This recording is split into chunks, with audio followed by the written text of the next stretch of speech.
Hai guys. Halo teman-teman semua, gimana kabarnya? Pasti udah bosan banget kan di rumah kan? Ya nih kita juga lagi jalan-jalan sore aja sih. Biar ada gerak. Untuk ngisi kebosanan kalian, kita bakal cerita-cerita tentang perjalanan kita masuk ke Undip. Yoi, mau ngevlog dulu. Enggak, dia UGM. Oke. Pertama perkenalkan, nama saya Wirya Damawan. Saya saat ini sedang menjalankan studi di Universitas Diponegoro. Jurusan saya administrasi bisnis di Fakultas Ilmu Sosial dan Ilmu Politik. Kalau saya Aditya Pratama Putra dari Universitas Gadjah Mada, Fakultas Pertanian, jurusan Agronomi, angkatan 2018. Oke, langsung aja. Dapat info Undip dari mana sih?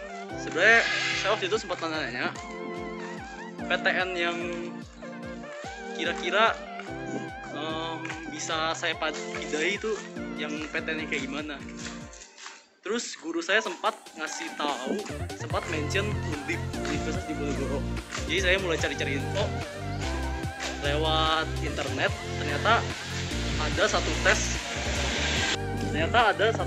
namanya UTBK. Kalau kalian bisa mengenalinya kayak SBMPTN. Nah di situ tuh kalian bisa daftar universitas negeri-negeri gitu. Kalau saya tahu Universitas Gadjah Mada itu sebenarnya udah lama. Nah tapi untuk yang fakultas yang saya mau itu baru tahu waktu searching di internet, lihat-lihat dari website, pokoknya cari sendiri sih, sama ada tanya-tanya temen juga lah, kayak gitu. Kalau saya jurusan itu gimana ya? Nggak tahu sih, direkomendasiin sama orang tua, jadi saya coba-coba ya, ternyata lumayan cocok. Oke. Nah kalau jurusan sendiri gimana ya? Kalau saya sih dulu bener-bener awalnya itu pengennya sebenarnya komunikasi, tapi kan waktu itu dulu nggak boleh. Jadi akhirnya cari-cari sendiri. Terus lihat nih di internet ada jurusan tulisannya agronomi dan hortikultura. Terus saya mikir kan, ini jurusan namanya keren. Jadi bener-bener waktu itu nggak ada ide sama sekali agronomi sama hortikultura itu apa loh. Jadi gara-gara namanya keren. Iya, jadi kan kalau misalnya nanti orang-orang nanyain kamu dari jurusan apa, kayak bangga gitu, kayak keren gitu loh jawabnya. Kalau saya dari jurusan agronomi dan hortikultura kayak gitu. Bagaimana tahapan masuk ke Undip? Tahapannya itu, jadi waktu itu kalian kayak ada satu website, saya lupa website apa. Itu website SBMPTN gitu. Kalian tuh disuruh daftar online. Nah, setelah daftar online, nanti dikasih tahu tanggal-tanggal untuk tesnya. Nah, selain milih tanggal, kalian juga disuruh milih tempat. Kira-kira kalian mau tesnya di mana? Saya waktu itu sama teman saya pilih. Itu ada 2 gelombang. Gelombang pertama saya pilih ke Jakarta. Yang gelombang kedua itu saya di Serang. Jadi di Jakarta itu ya antar kalian ke Jakarta, terus kalian cari nama sekolah yang tertera itu. Nah, ntar di suatu waktu, di suatu tanggal kalian disuruh tes di situ. Nah, begitu juga dengan gelombang 2 gitu. Kalau saya juga sama kayak dia, lewat jalur tertulis. Tapi kalau misalnya zamannya saya itu namanya masih SBMPTN ya. Dan ada perbedaan sedikit dengan SBMPTN, dia tahun sebelumnya. Kalau di tahun saya itu SBMPTN-nya itu nggak ada sistem minus poin. Jadi kalau dulu saya jawab semaksimal mungkin sih, selama waktu yang masih disediain itu masih ada, itu saya maksimalin buat ngejawabnya itu. Dulu saya take place ujiannya itu di Universitas Indonesia. Waktu itu saya, Rianto, dan Sunarta itu ngekos bareng buat mempersiapkan SBMPTN di Depok gitu. Nah, ada perbedaan lagi sama yang tahun saya. Perbedaannya itu yang di tahun dia itu masih tertulis. Kalau saya udah pakai komputer. Jadi kita cuma bawa pensil itu buat ngisi-ngisi nama-nama doang. Nah, terus saya waktu itu di Serang nggak sendiri. Saya bareng teman saya. Namanya Yohanes Bimantara sama Jason Martanto. Kita bertiga pergi ke Serang, bertiga doang. Terus kayak mesen hotel gitu buat tinggal 1 malam dan besokannya itu langsung pulang. Apa aja yang perlu dipersiapkan untuk tes? Kalau saya dulu waktu SBMPTN itu persiapinnya simple aja sih. Kalau nggak salah tuh ada pena, terus ada tip X. Itu biasanya buat ngisi identitas sama tanda tangan gitu. Terus buat tulisnya itu sendiri pakai pensil 2B sama penghapus. Penghapusnya yang bersih lah pokoknya, karena nanti kan di scan lewat komputer, takutnya kalau misalnya ngapusnya nggak bersih juga sayang kan, poinnya mestinya bisa dapat malah jadi nggak dapat gitu, jadi hasilnya nggak maksimal. Kalau saya yang dipersiapin cuma paling pulpen pensil doang, itu pun buat tulis nama doang. Dan di beberapa sekolah itu udah disiapin. Jadi karena kita berbasis komputer, jadi kita nggak terlalu perlu alat tulis sih sebenarnya. Oh, dia udah disiapin semua sama. Kalau saya satu lagi sama yang itu papan jalan. Jadi kan kadang kan kita nggak tahu nih kondisi mejanya kayak gimana. Nanti bolong-bolong, nanti gimana kan nggak enak juga buat kitanya. Jadi siapin papan jalan biar ada permukaan yang rata gitu. Nah, untuk persiapan lainnya biasanya bakal dikasih tahu dari websitenya sih. Dari website SBMPTN sendiri. Kayak misalnya kartu ujian, ada kriterianya, ukuran masih berapa, fotonya masih berapa kali berapa. Oke, sekarang lanjut tips belajar bagi yang masih SMA dan berencana masuk PTN. Tips belajar kalau menurut saya sendiri sih, kalian jangan terlalu stres, apalagi waktu udah mendekati ujian kan. Kalian harus bisa nimbangin kapan kalian refreshing, kapan kalian belajar fokus gitu. Jadi harus balance, jangan terlalu stres. Misalnya ada yang bilang nggak boleh main game, itu nggak kayak gitu. Kalau menurut kalian main game itu refreshing, bolehlah sesekali main game, asal jangan too absorb di game itu. Jadi harus ada batasan-batasan juga. Nah, kalau misalnya menurut saya itu yang penting pertama itu niat sih. Kalian balik lagi ke diri kalian sendiri. Apa tujuan kalian buat masuk PTN? Kalau misalnya kalian punya resolve yang cukup kuat, itu seenggaknya bisa jadi motivasi nomor 1 dulu buat kalian. Kalau belajar ya cari gaya belajar kalian seenaknya kalian gitu loh, gimana tuh. Nah, terus ada tips lain, yaitu kalian cari teman yang ingin berjuang. Gitu. Kalau kalian udah belajar bareng teman kalian tuh, itu kayak main game aja lebih gitu. Jadi belajarnya bisa lebih seru. Terus kalian juga tahu, oh saya gak sendiri yang berjuang di sini. Gitu. Iya. Kalau saya dulu teman seperjuangannya itu Gary sama Rianto. Jadi tuh kita gimana ya? Kita tuh saingan. Kita tuh jadi rival gitu loh selama SBMPTN. Kayak pokoknya nilai kita bagus nih, kita kayak bandingin gitu. Nah, itu bisa jadi motivasi juga buat kalian. Jadi bisa sekaligus nilai kalian bisa meningkat dengan sendirinya. Tuh. Nah, teman saya waktu itu tuh yang satu bimbel itu Yohanes Bimantara, dan sempet di akhir-akhir tuh ada Jason Martanto juga satu bimbel, dan kita ketemu teman baru gitu. Jadi kita bertiga terus, dan kita juga sering ketemu Giovanni, anak NTU, gara-gara dia di IF kan, sama-sama ditangkapin. Jadi kita setiap pulang les, setiap pulang belajar capek-capek, kita ngobrol-ngobrol santai, makan-makan bareng gitu. Jadi ada motivasi gitu. Kalian ikut bimbel gak sih buat persiapan masuk tes? Ikut. Kalau saya ikut. Saya waktu itu ikut Ganesha Operation di Tang City. Kalau saya dulu lumayan jauh sih.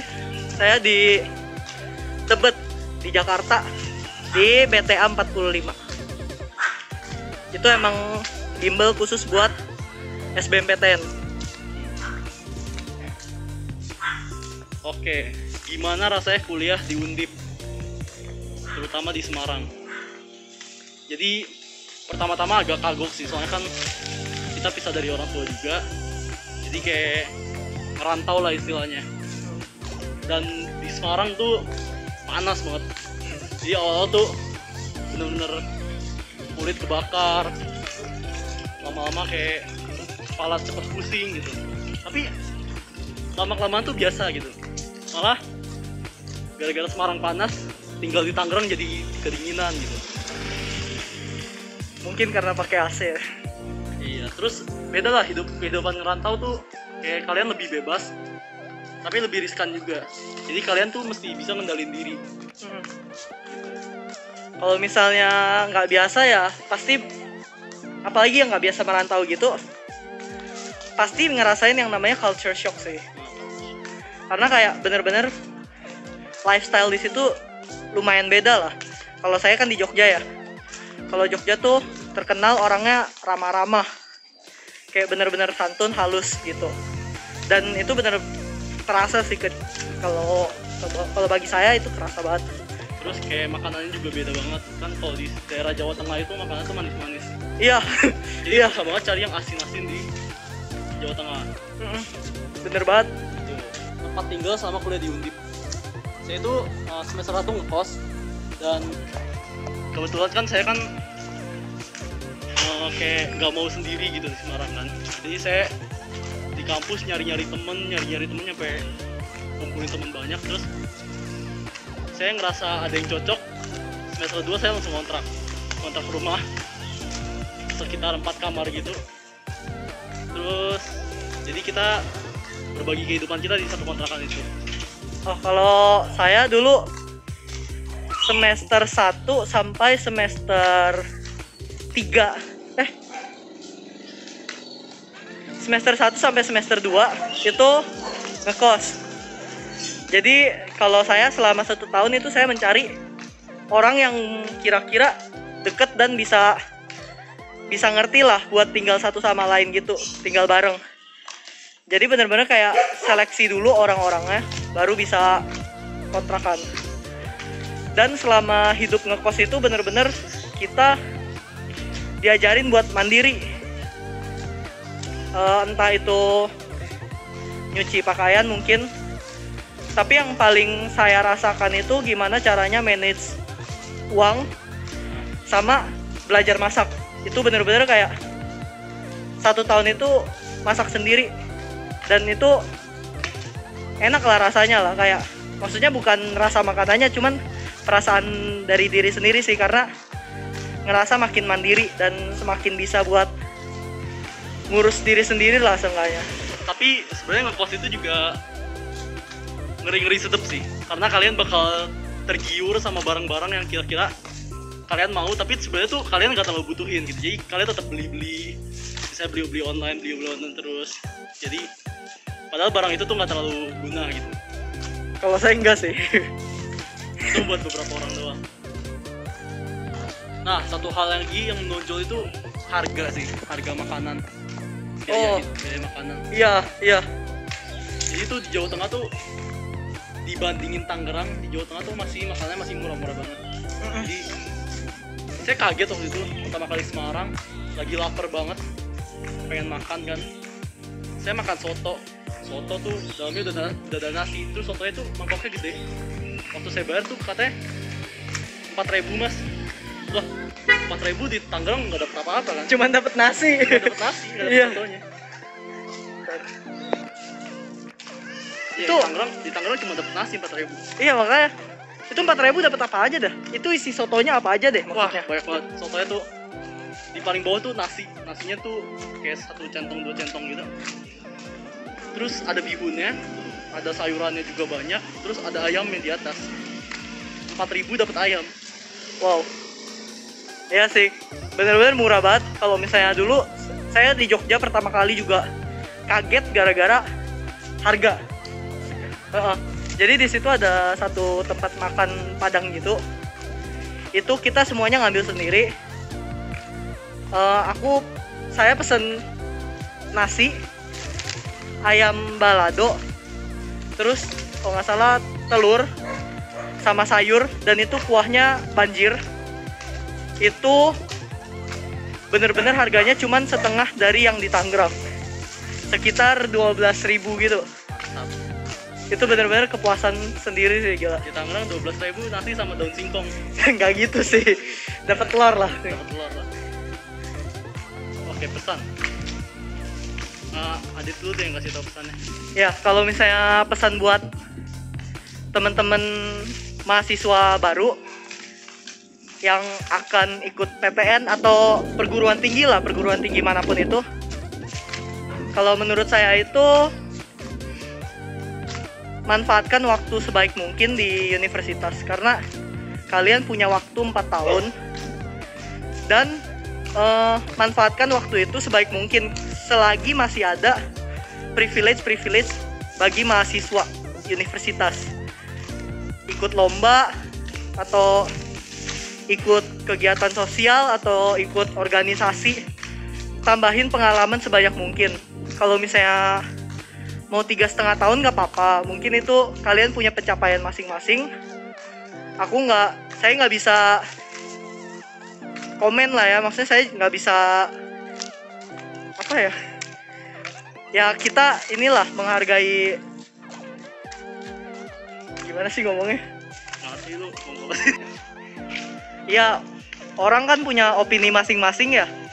Jadi sebenarnya bebas-bebas aja. Cuman kalau menurut saya 4 tahun itu maksimalkan, manfaatin sebanyak mungkin pengalaman yang bisa kamu dapat selama kamu ada di bangku perkuliahan. Oke, kalau pesan-pesan saya buat adik-adik, buat calon maba, pertama kalian harus semangat dulu ngerjain tesnya. Jangan grogi, gak ada gunanya grogi. Soalnya grogi tuh bakal mess up pekerjaan kalian. Kalian santai aja, ini udah pasti benar, udah pasti benar gitu. Nah, dan kalau keterima, kalian mesti bersyukur. Dan waktu kalian udah jadi maba nih, udah jadi mahasiswa, kalian jangan mudah terpengaruhi oleh kayak pertemanan yang tidak sehat gitu. Kalian mesti pinter-pinter ngatur diri sendirian, ngatur diri kalian sendiri, mesti ngatur waktu pinter juga, soalnya waktu itu penting. Dan kalian banyakin pengalaman lah yang kalian nggak bisa dapetin di SMA gitu.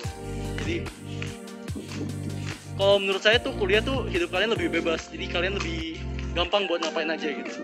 Tapi tetap harus kalian pikirin sendiri apa sebab akibat apa yang kalian lakukan gitu. Misalnya kayak kalian lakuin itu bener gak sih? Kira-kira bakal bermanfaat gak sih buat kedepannya gitu. Terus sama ini, kalau misalnya kuliah tuh beda sama SMA, beda sama sekolah. Karena sebenarnya waktu bebasnya itu lebih banyak daripada waktu SMA. Cuman manfaatin waktu kosong itu sebaik mungkin. Kalian bisa melakukan hal yang lebih produktif dan lebih bermanfaat gitu buat ngisi waktu kosong kalian. Terus kalau kuliah juga, kalau di SMA kan kayak guru-gurunya masih ngasih tahu kita sesuatu, ngasih tahu kita, nyuruh kita ini, nyuruh kita itu buat kebaikan kita. Kalau di kuliah tuh nggak ada yang peduli sama kalian. Iya, nggak ada yang peduli, udah kalian mau ngapain aja bebas gitu. Yang peduli atur diri kalian sendiri. Yang peduli sama kalian ya kalian dari diri kalian sendiri gitu. Itu dari situ aja sih pesan dari saya. Gitu aja ya. Iya. Nah mungkin sekian vlog dari kami. Semangat guys. Semangat.